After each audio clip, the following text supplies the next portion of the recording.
Okay, guys, we're going to be doing barbell hip thrusters, so we're really going to focus on the glutes and the hamstrings here. So you're going to want to find a flat bench. You're going to want to lay on it. Okay.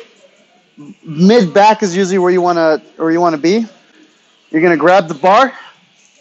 Okay, you can use a barbell or you can grab a fixed bar that has weight already on it. Okay. This is going to be right on your hips. Feet are flat. Okay, you're going to go down, up. You're really trying to focus on squeezing your butt here. Really squeeze. Down. 1, 2, 3. Up. Really squeeze that for a second or two. 1, 2, 3. Up. 1, 2, 3. This is a great exercise for building the butt and the glutes. And then if you need to, guys, if it's hurting here, you can put a mat or you can put one of these foams on the bar, just so it won't hurt. You know, as you go up in weight, you're probably going to need it. So that is the barbell hip thruster.